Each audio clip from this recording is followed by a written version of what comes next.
what'd you do with that country I gave you? I decided not to get involved in that.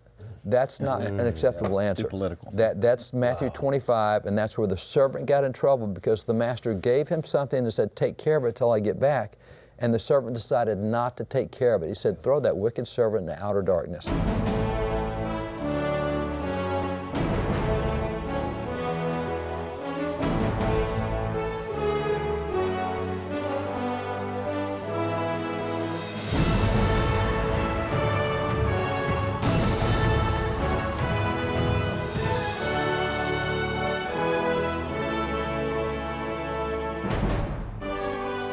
This is Pastor George Pearsons, and welcome to this very special edition of the Believer's Voice of Victory, Faith for Our Nation.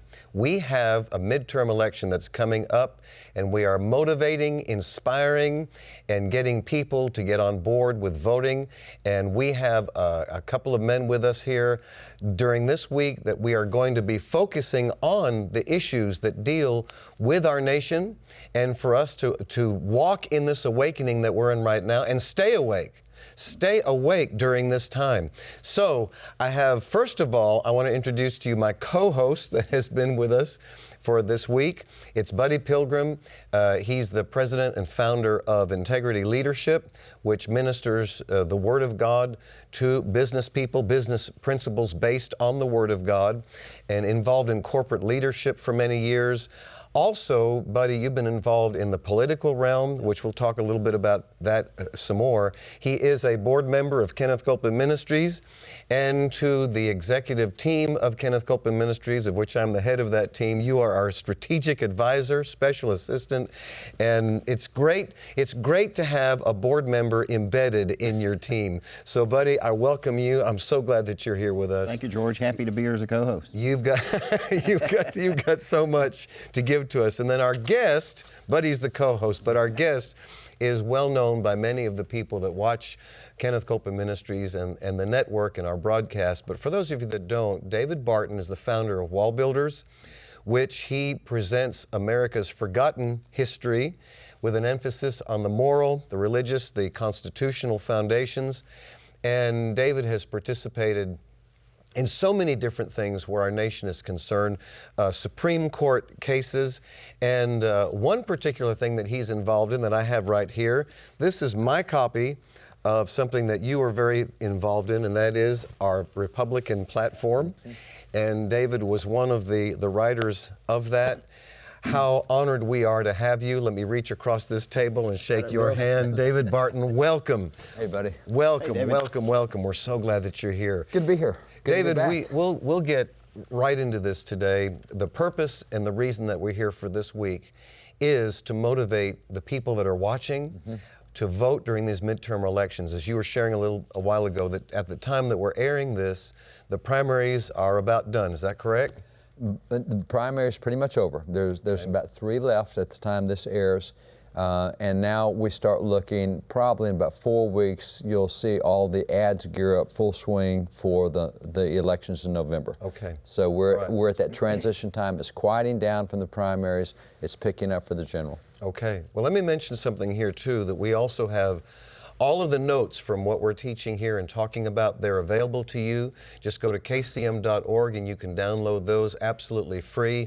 And then for any information that you might need about these elections, you can go to americastands.us, and it has information on that website, the primary election dates, which they're just about up. The voter guides that we have available to you. There are notes that I did based on these platforms. I taught in church based on the platforms. Those notes are in there. Election times coming up, prayers for our nation, scriptures, and then also the notes that Bishop Butler taught a little over a month ago on this broadcast. So that's on americastands.us, and that's available to you.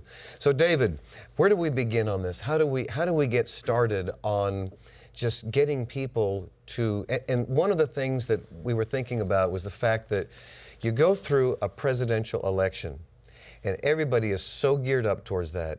And because of what you've done, because of what Buddy's done, I was thinking about that this morning, how your part with the Ted Cruz campaign in the reaching out to the faith-based, how that really stirred up the people to go and vote. So I was thinking about that this morning, how much I appreciate what you did to get that done. It started with a cruise campaign because we were determined to make the 2016 election cycle be the cycle that had the largest turnout of evangelical Christians anywhere in the nation. And David knows that. David was a part of that movement to make that happen as well. And we recruited more faith leaders from all around the country, evangelical leaders, even conservative Jews, to get involved, understand the issues, understand the biblical basis, even the basis from the Torah of principles that they should look to for picking candidates. We got the largest number of them ever involved initially in the cruise campaign, and then when President Trump became the nominee, we wanted to get them involved and keep them involved then. And it's important that David knows, to keep them involved in this next election cycle. And that's the thing that I wanted to lead into, was the fact that there was a great push towards that.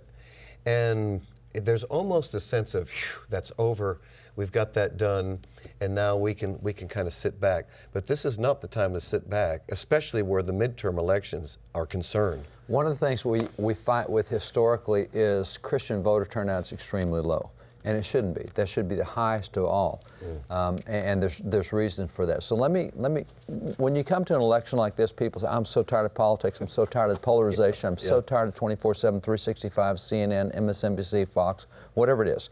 And so you just get kind of callous to it, and you're tired of all the bickering back and forth, and the character of this and the character of that, and they don't like. That has nothing to do with what a Christian's duty is. And you have to separate duty from inclinations. I don't care whether you want to or not. There's certain things you do because it's the right thing to do, because you'll answer to God for it. And so let me hit the first thing I think we have to deal with is Christian involvement. And let me put a perspective on it. In America, let me go back even further. I have a Jewish, my rabbi, and I have a rabbi, and I think every Christian needs a rabbi. My rabbi, I had a real epiphany with him, because I was called to testify at the U.S. Senate on global warming issues. So before I did, global warming expert, I ran my testimony by my rabbi and said, what do you think? And my rabbi is Daniel Lappin, great guy. And so Rabbi Lappin said, well, it's good, but here's some thoughts. And he gave me some stuff out of Genesis I hadn't even seen before. And I've read the Bible cover to cover how many dozen times. And so he is so good at just showing me things that I've read and never saw. And one of the things he said, you do realize that when God chose to speak to man, chose to speak to Adam, he spoke in Hebrew. He could have chosen French or Italian or Texan or anything else, but Texan. He chose Hebrew. He said, Hebrew, therefore, is the language of God. Every word in Hebrew is a word that's come out of the mouth of God. He says, so in Hebrew, it's not only important what you can say, it's important what you can't say. I said, what? Yeah. He said, do you know that in Hebrew, it is impossible to say the word coincidence? It does not exist. He said, because it never crossed God's mind that something was a coincidence. Sure. What we think God says, oh man, I didn't see that coming. No. So he said, you cannot say the word coincidence in Hebrew. It doesn't exist. I said, that's cool. I said, what else can't you say in Hebrew? He said, well, you can't say the word retirement. There's no word for retirement in Hebrew. And, God put us here to be fruitful and productive. Maybe we change our jobs, but you don't ever get to the point where you shouldn't be fruitful and productive. We have the one example in Luke where the guy said, I can retire. I've got everything laid up. And that's the example where it says, you fool, this night your soul's required of you. If you're not going to be productive, let's get you out of there. And so retire. I said, that's cool. And so he told me these other words, because I kept asking him, what other words can't you say?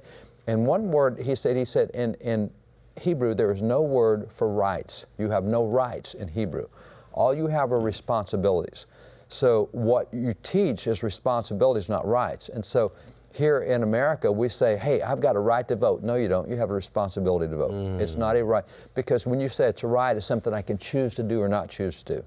With voting, you don't have that choice. Voting is a responsibility. And so you have a duty to vote because you're part of the stewardship of the nation. So it's not a right to vote, and that's such a key concept, because when you get past, I don't want to vote in this, I don't like the election, I'm so tired of the bickering, that's not an option. You have a duty to vote, you have a responsibility to be involved. And so as you get into that duty concept of I'm going to vote, you just make up your mind, now I'm going to. Here's what we have. In America, every adult can vote.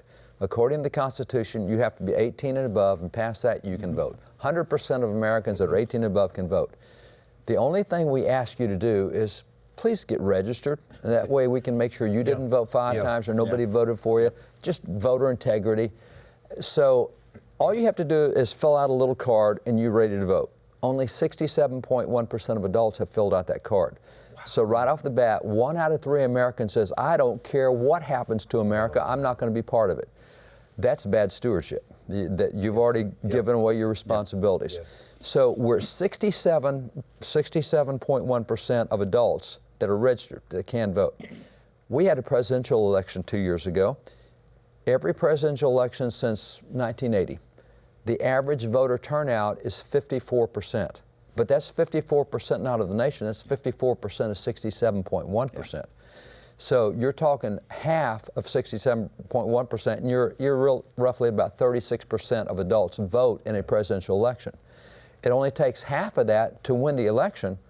So since 1980, you're talking about only 1 out of 5 Americans choosing the President of the United States, which is, you look at the last election, we got 330 million. It was about 61 million that won the election.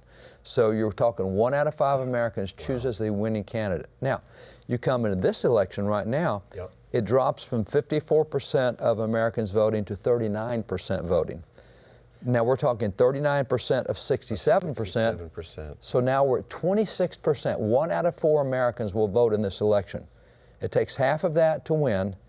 1 out of 8 Americans will choose our governors, our U.S. senators, and our congressmen. So that's not many. What did you say, 1 out of 8? 1 out of 8. 1 out of 8, Okay. 13%. You're looking at 13% of adults will choose the winners in this election. So for Christians not to be involved, shame on us if we're not. And I am, the Founding Fathers, I learned this from them. They said, you will stand before God one day and account for all you do. We know that in Scriptures. We know Jesus told in Matthew 12, you'll give account for every word you speak. We know out of 1 Corinthians 4, you'll give account for the thoughts that you have, the ones that you maintain, not what goes through your head, but what you think about.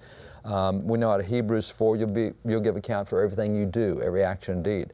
And so we stand before God one day and He says, what'd you do with your life? We'll have to explain. You know, Lord, I gave my heart to you. I did exactly what you told me to. I shared my faith with others. Good.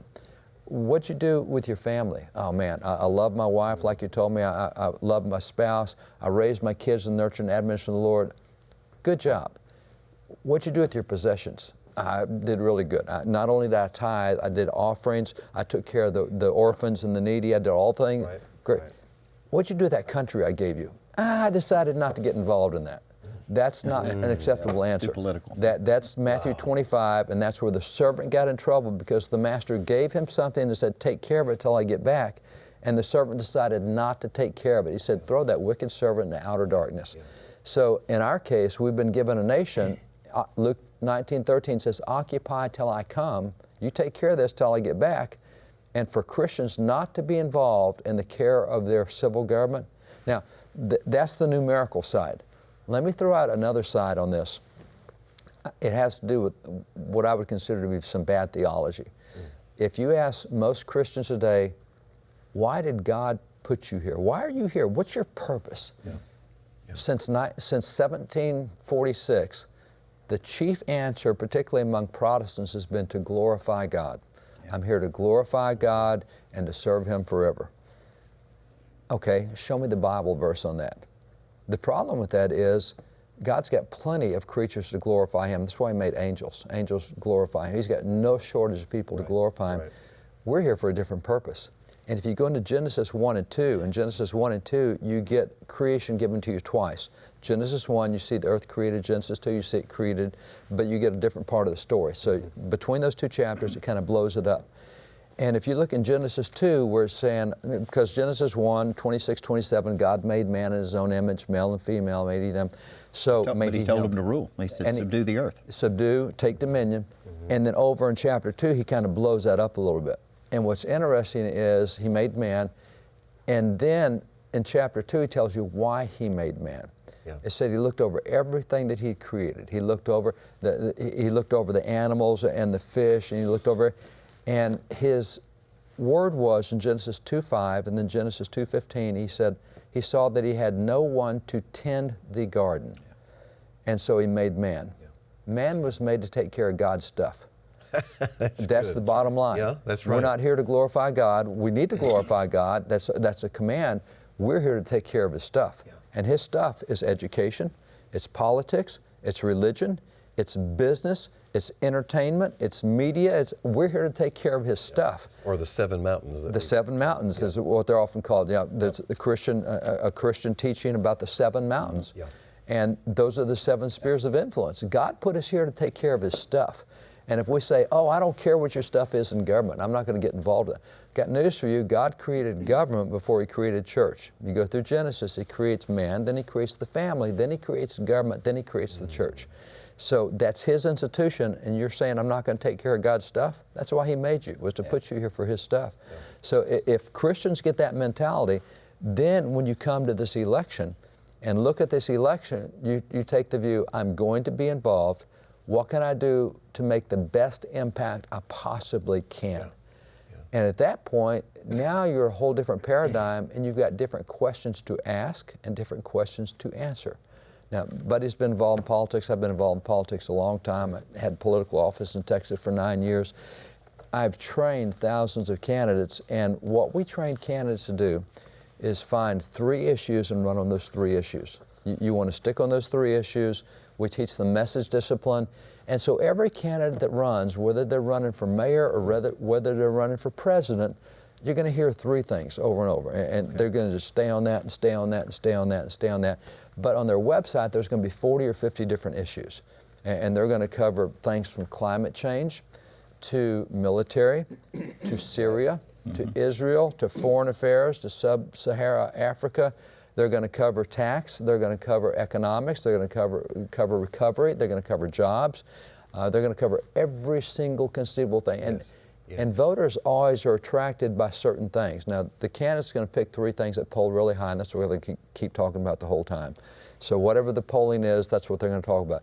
But other people say, well, you know, I'm really concerned about creation care, or whatever they choose. That's okay, but you better make sure your concerns are biblical concerns. And for Christians, they don't always do that. And so one of the things that I love pointing out is when God took His people Israel after 400 years of slavery, through a series of those 10 plagues, He gets them delivered from Pharaoh, then He wipes out Pharaoh there at the Red Sea. He leads them out with a pillar of fire and cloud and gets them out there. And He gets them out in the wilderness, all these former slaves. And He says, okay, nobody's chasing you, and you don't have a clue where you're going. So I'm stopping you right here, and we're going to make a nation out of you. Here we go. And so right there around the mountain, he made them into a nation. And what He did was delivered to them 613 laws. It's every law that any nation ever needs to run a nation. And it deals with economics, it deals with military, it deals with foreign affairs, it deals with immigration, it deals with education. 613 laws, everything a nation needs, any nation. And that's why God's Word is applicable for every aspect of a nation. So you look at that, and so you look at a candidate's website and you go, man, 613 things. You know, there's something for everybody, essentially is what it amounts to. But what's really cool is over in Exodus 34, God says, by the way, I gave you my top 10. He said, that's the tenor of my law. I gave you 613 laws, but I do have some that are more important than others. Well, they guide all the others. They guide all the others. It's the backbone. Now, I picked this for fun because that's the 10 Commandments, obviously. This one's historic. It's historic in the sense of, and I'm going to jump off the priorities that God has and do a little social commentary here for a minute, because we own 120,000 documents from before 1812. Now, this obviously is after 1812. This goes back to 1978. This 10 Commandments in 1978, and I mean, you see the 10 Commandments, and the significance of stuff here is you don't murder and you don't steal and etc. This is what was hanging in the walls of Kentucky schools in 1978 when a lawsuit was filed that went to the Supreme Court called Stone v. Graham. And this hung in the hallways of the class, just like there were pictures, a picture of George Washington on that hall, and there's a horse running through a pasture over there, and there's a bowl of flowers back here, and here's the 10 Commandments. And the question was asked, what if a student sees this? What if they walk over to it and start reading it? Yeah. Is it constitutional for a student to voluntarily read this if they want to? Yeah. The Supreme Court came back, Stone v. Graham, and said no. They said, this is their quote, if the posted copies of the 10 Commandments were to have any effect, it would be to induce the school children to read them. If they were to read them, they might meditate on them and venerate them and obey them, and that would be unconstitutional. Whoa. So, don't kill. Oh, I can't figure out why we have so many more school shootings today with kids walking into schools in Florida and shooting, because we don't teach them things like this. This is real simple stuff. Yes. This is one of God's top 10. Yeah. You don't murder. You do not shed innocent blood. Try teaching that in a school today. See, what we want to do is punish them after they happen or take the guns away. So, no, if you don't fix the heart, you'll never fix what's inside. We've got about 2 minutes, guys, so we'll continue on in this, but please keep going. One quick thing, and it was a judge, not a legislation. That's where we're headed. Not a bunch of legislators exactly representing right. the people. Right. It was a judge that made the decision that Judges couldn't be are key done. on this. But what's interesting is, if you look at this, God says, I am the Lord thy God. That's public religious acknowledgments. That's one of his top 10. So if you have a candidate that says, oh, separation of church and state, you can't say God in public. The military can't have God. You can't have a kid say God at graduation. That violates one of God's top 10. Yeah. So as a Christian, I want to vote on the top 10, which means out of all the stuff on the website, I want to see where they are on religious expressions. If they're not right on religious expressions, and that includes, we'll talk about this later, the rights of conscience. Oh, that's good. The rights of conscience goes here. That's God's number one. If you get a secular-minded person that thinks you should not be acknowledging God, or kids shouldn't pray in school, or kids shouldn't see the 10 Commandments, we got problems with who we're elected. Yep. So get somebody different. So that's the first one. The next one I'll point to is down here, thou shalt not commit adultery. Now, what's that? God says, look, I want sex confined to a man and woman in marriage. Now we've got a sexual definition. Anything outside of sex as a man and woman in marriage is wrong. So homosexual sex is wrong. However, adultery is wrong, sex outside of marriage, or premarital sex is wrong. God says, I want sexuality confined to a man and a woman in marriage, period. So I want to see where candidates are on sexuality. Where are they on LGBT? Where are they on marriage? Where are? Because that's one of God's top 10. That's one of God's top 10. And then if I also say, thou shalt not kill, in Hebrew the word kill means murder. It's not kill. It's not military. You don't shed innocent blood. Right. And I think abortion is shedding innocent. Sure it is. Abortion is shedding innocent blood. So here's the deal. I don't care what the candidates' issues are. My top 3 issues are going to be, where are you on acknowledgement of God and religious conscience? Wow. Where are you on sexuality? Where are you on abortion? Yep. And then past that, we'll talk about creation care or taxes or something else. Speaking of 10, I've got 10 seconds here. So. This is exciting.